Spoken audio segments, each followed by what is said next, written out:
Good evening, friends. Welcome to another session of Saudar Virtual Live. Last time we had a detailed session on Rajneesh versus Neha, and there were a lot of queries which are coming on things which were not related to Rajneesh versus Neha, and I asked them to ask questions today. So we'll be taking questions regarding that. There is a renewed demand for sessions on various issues: adultery, child custody, cruelty. So we'll definitely be taking sessions on these aspects also, one by one. But for now, let us continue the sessions as our regular sessions, in which we'll take all kind of questions. We at Sahodar are committed towards equality for men, and we'll keep working towards it. So first question I'm taking it is from a person by the screen name Arun G. Kumar. And the question is, why file CRPC 125 with false non-existing circumstances and some jewelry bills and forged bank statements? The jewelry bills consist model number which are still worn by them in recent marriages. And I've checked the bank statement that is completely false regarding marriage. Shall I file CRPC 91 for it and submit the jewels photograph to court in my evidence, or file CRPC 340? Further, she has not even mentioned the bank account number in her income affidavit. Okay, and so if I have understood your question, you are trying to say two things. One, that the jewelry bills which she is mentioning that she has given it to you and is in your custody are basically with her, and she is seen wearing those jewelry items in various recent marriages, that is marriages after your separation. Second is that her bank statement is certainly forged. About the forged bank statement, yes, there is a case made out for CRPC 340. It is perjury to file false bank statement, and if she has not mentioned her bank account number in her income affidavit, then the income affidavit is incomplete. You can ask for court to get the complete income affidavit. It may be that she is having two account numbers and she is hiding one account number, and then file for perjury. That is, perjury should be filed at a later date. Regarding jewelry photographs, you can submit it that she is wearing these items. However, this is not a very big issue in CRPC 125. Had it been a case of 406, then it would have been an important aspect of it. For CRPC 125, this is a known issue. This issue is not going to affect the merits of the case otherwise. So please understand what is the nature of the case and what kind of proofs are sufficient to prove or disprove any case. And I should not go blindly trying to disprove all the allegations. Let us remain at where we are. So I'll take the next question.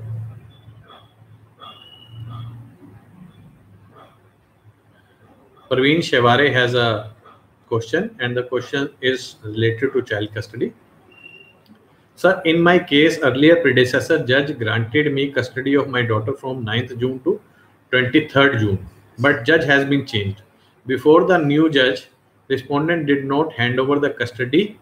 Per contra, she has filed letter alleged to be written by minor, and on the basis of minor letter, he has directed me to file say and adjourn the matter to 19/6/21. That is today. He had directed the counsel for the respondent to present doctor on 2/8/21, even though the division bench has already taken the interview of minor, so it amounts to mental trauma. Further, judge is not listening to me. Even though the High Court directed him to decide the matter as early as possible, he is ignored, and only adjournment already matter from 2006. Tell me what to do.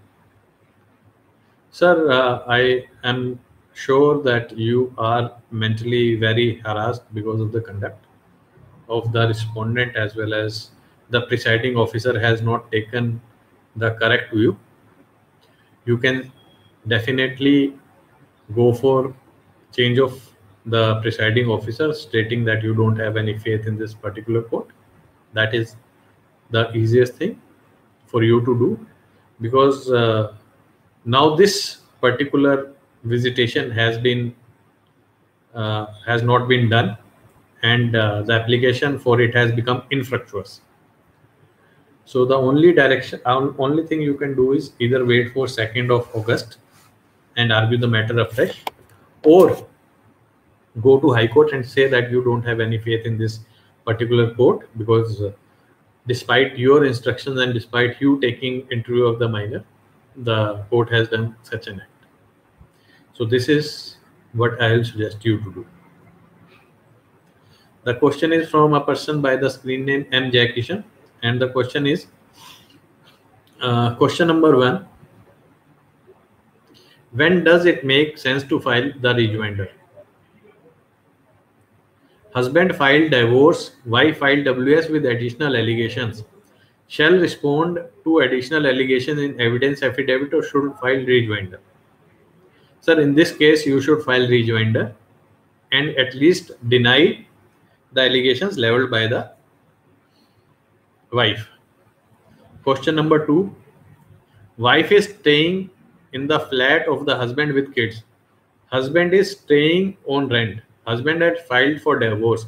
In prayer of divorce, just the divorce is asked. Nothing about the flat is mentioned in prayer. Shall modify prayer or flat will be returned after the divorce? So, my dear friend, flat cannot be returned in divorce petition. For this, you will have to file a different application altogether, asking for the possession of the flat, as the flat is in your name, and a different court will decide that. Divorce court is not going to decide on this aspect. It is not a joint property. Had it been a joint property, the court may have decided the disposal of the property as well. But as it is not a joint property, it is solely in the name of the husband. The husband can move civil court for possession of this particular property. Question number 3, how to invoke IPC 209, dishonestly making false claim in court in divorce case. So this can only be done using 340, right? But I don't think that IPC 209 has much of a relevance in this particular case. The false statement is not to injure you. It has not been made to injure you as a person or as an accused. So this particular section has no relevance in civil cases. It can only be filed in a criminal case when the person has given false evidence to procure conviction of a person, or get penalty imposed on that other person. There is a problem, and he says that somehow the questions posted before couple of hours of start of meetings get vanished. I don't know, there may be some technical reason for it. I have not faced this kind of problem in any of the YouTube lives I have attended, but there are certain instances when the messages go off. Honestly, I don't know what is the reason, and if the question has vanished, please write it again. That is the best thing I can suggest you to do about it. So Professor, a person with the screen name Professor has a question. Income affidavit needs to be given by the girl in DV case also. Yes, it is mandatory now as per Rajneesh versus Neha judgment that income affidavit has to be given by the complainant also for getting any maintenance. Financial position of the complainant also has to come to light before the court to get maintenance. Monsieur Sood has a question. And the question is, hello sir, if husband and wife living in abroad from long time on permanent basis, wife come to India for 1.1 months, 1.5 months for break and stayed at her parents' house. During that time, she filed DV case against husband and husband's parent and sisters with whom wife don't have domestic relationship and returned back to abroad without disclosing these facts in court. Is that case maintainable? So the lady has filed a domestic violence case based on wrong facts. She has not disclosed complete facts. Is this case maintainable? Yes, because the court has accepted the version of the girl to initiate the case. It is now for the respondents to bring the correct facts to the light of the court, get the case dismissed, and probably file perjury or get punitive compensation from her for filing wrong case. A court does not go on a fact-finding mission before whether a fact is correct or not correct before accepting a case. In that case, the case is definitely maintainable. You are asked to file a reply, so you go ahead and file a reply. Disclose the complete and relevant facts to the court. The court will either dismiss the case, or if it thinks that the case needs to be run, will run in accordance and in the light of your replies.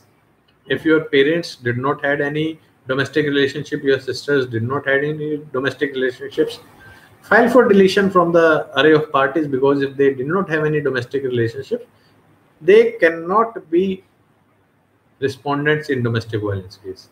Go for quashing if need be, So all these things needs to be done. You are facing a criminal case or a case which is in the nature of criminal case. You have to defend yourself with all your might, is all I can say. Sumuk, a person with the screen name Sumuk, has a question.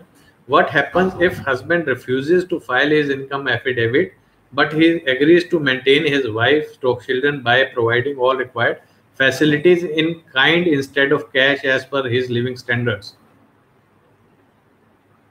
A woman has filed a case. She has leveled certain allegations why she is not ready to reside with you.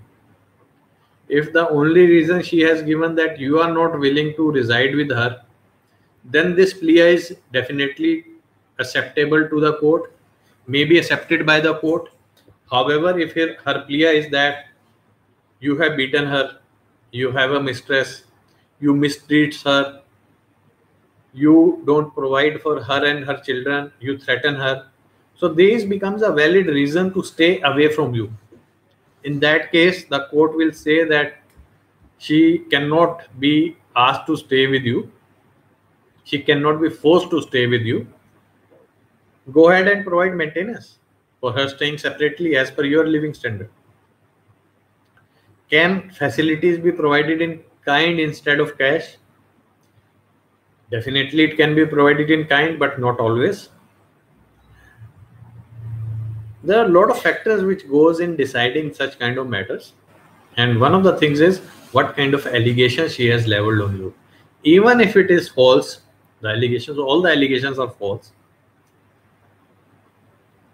are you ready to reside with a woman who has leveled such kind of allegations? I have personally experienced this.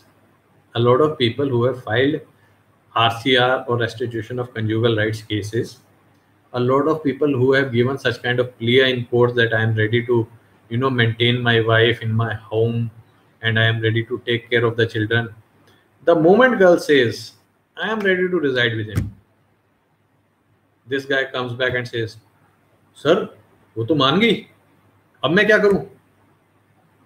I cannot stay with her. मैं उसके साथ रह ही नहीं सकता, मार देगी. So such kind of things are very much happening in present circumstances, and if the girl is guided correctly, she'll say, okay, I'm ready to go to his house. Then you are in a bind what to do. So that is besides the point, whether to make such statement or not. that is a different matter altogether. But yes, if you say if her only reason for staying away from you is that you are not maintaining her and you are ready to maintain her, the court has to look into it and ask her to join you. However, if there are other allegations of you mistreating her, beating her, you being a drunkard, you keeping a mistress, or any valid reason she has for staying away from you, then the court will look into all those allegations also and then decide what needs to be done about a particular case.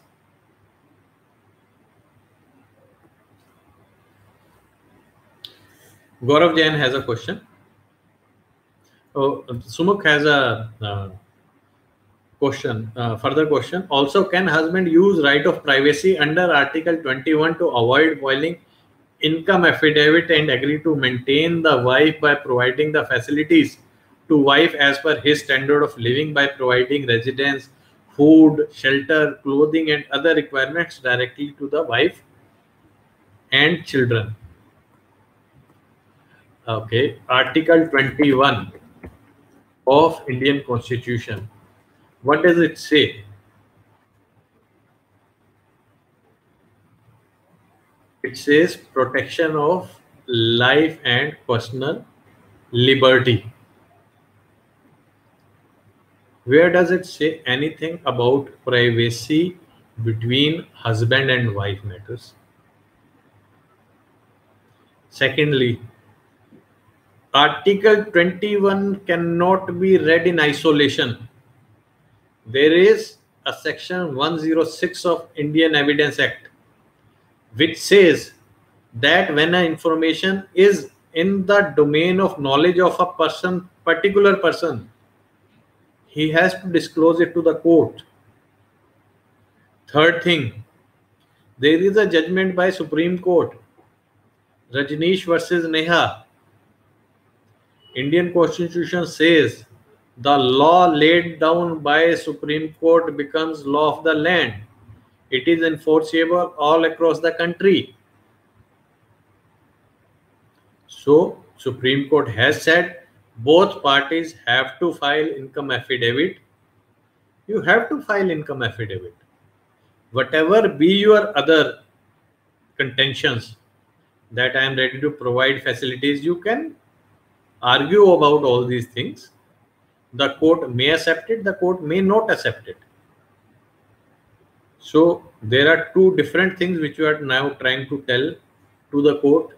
Either you are ready to maintain her, or even if you are not ready to maintain her, you are ready to provide residence. So first of all, you go to court only with one plea, one prayer. I am ready to maintain her at my house. She should come with me. Or I am not ready to maintain her, but I am not ready to pay her cash. I am ready to provide her these facilities. But be come what may, you will have to file income affidavit as it is a law laid down by Supreme Court. If you do not file income affidavit, the court will take inference against you. And it is written in the Rajneesh versus Neha judgment that if you are not filing, the court will take negative inference about it. So please be guarded. It is a law of the land that you have to file income affidavit before the court. You will have to comply with it. If you don't comply, the risk is yours, and you run a very high risk. Unless the lady has said that he earns 10,000 rupees and you earn 10 lakh rupees, I see no reason to hide your income affidavit from the court. Gaurav Jain has a question, and the question is, sir, I still have my wife's belongings with me. She has submitted false list in court. I want to return her items. How to proceed? So, Gaurav, depending upon the state, you may have been asked to file a reply to this list, and you can file a reply to this list stating what all items of hers you have in your possession and denying all other items, and give a letter to the IO that you are ready to return all these items, these items. So it is very simple. Though I know from experience she will not accept all these items. She'll say, I'll take all the items and not only these items. So if you both could agree on certain aspects, the marriage would still be running. Because you cannot agree on all the aspects, you cannot even agree on a mutual consent divorce. That is why you are facing these litigation, and please, you will have to face this litigation. Be ready. Do not think that it will end in piecemeal basis. It will, if it has to end, it will end completely, else it will not end at all. Be ready, be mentally prepared that you have to run the case for few years.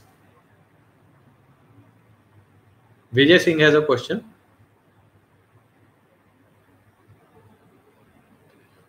I get notice of DVC on court address. Can I file reply in court with office address, living with cousin? If given this address, wife will create scene there. Please guide. So Vijay, regardless of where you have got the notice, when you file any affidavit, you disclose few things: your name, father's name, residence, age. And I'm sorry, it cannot be done at your office address because you are not residing there. If your office is providing any guest house facilities, then probably you can, number one.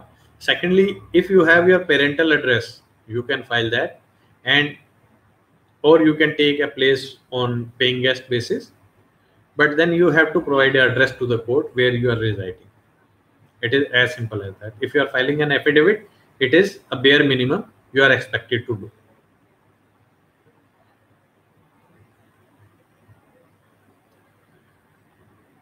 A person by the screen name Amoon Are Creation has a question. Wife residing in her father's ancestral home, 300 kilometers away from me. Is she eligible for rent in DV?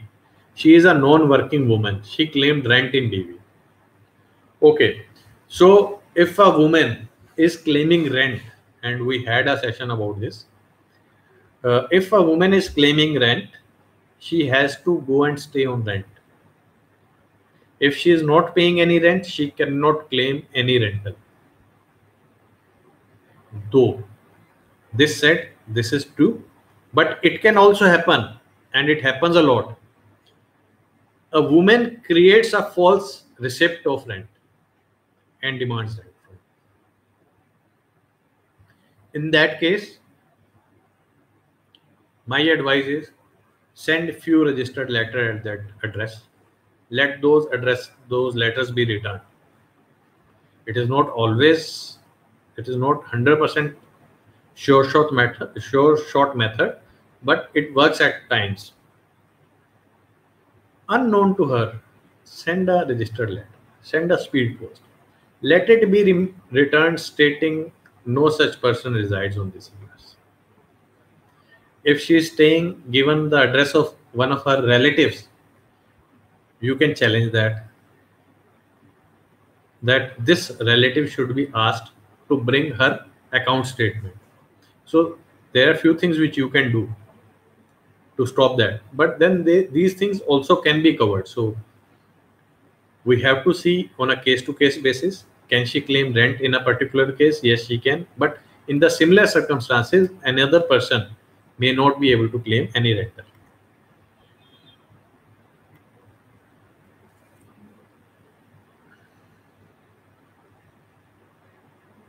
So there is a question from a person having screen name Tapan Sinha, and I think the question starts from in between, but I'll still read it. I think she will blame me in her WS that I take alcohol on daily basis.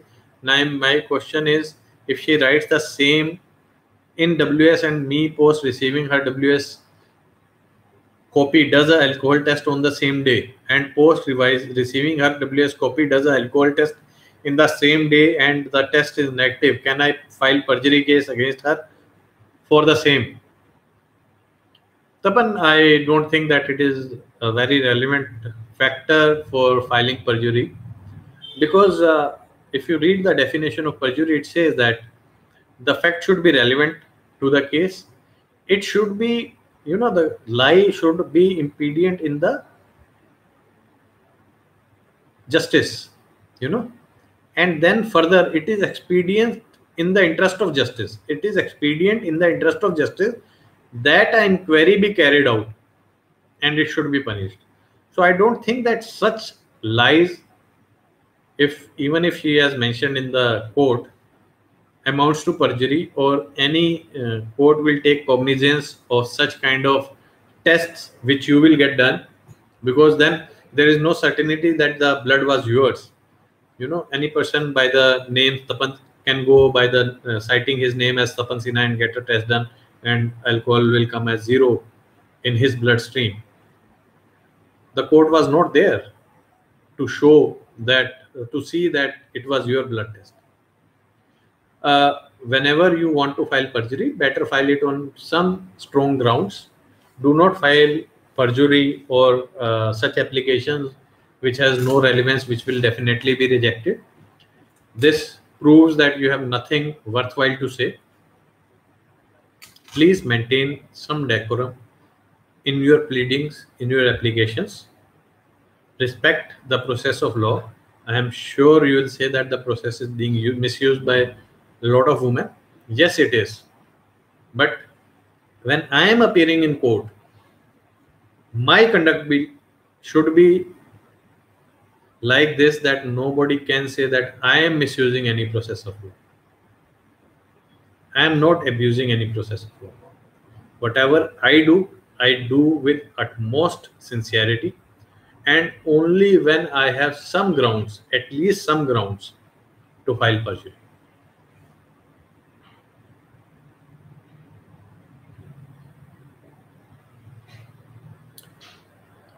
Ramesh has a question, and the question is: some wife does not want to file CRPC 125 for interim maintenance. Instead, they are very much interested to file DV and get interim in DV.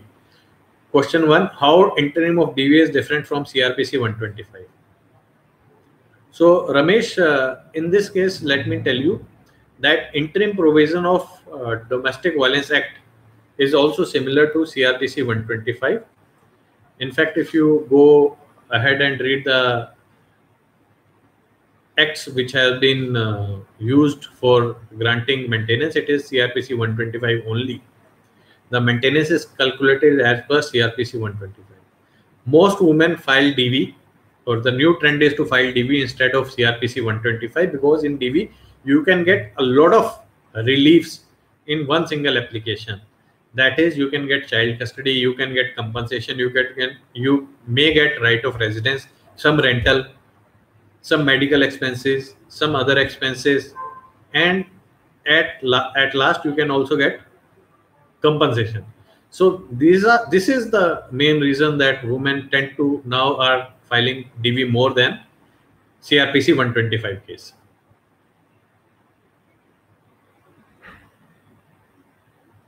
Now the question number 2 is why the wife is interested to get the interim in fake DV case and not even afraid of no maintenance in final order once no DV proved.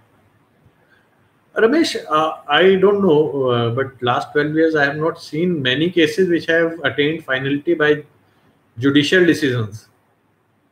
And I'm sure 95% of cases of all the people who are asking questions will be settled in between. Maybe 98% also. I will not be surprised. So the trend that 98% chance is there that if I get higher maintenance, I'll be able to get a higher alimony in mutual consent divorce. That drives these women. If you want to fight the case till finality, go ahead and fight these cases. Unless all people or a lot of people start fighting all the cases till finality, these laws will remain like this. They are prone to misuse because of certain reasons. And one of the reasons is that once interim maintenance is decided, both the parties come for a settlement, and the interim maintenance becomes the basis on which settlement happens.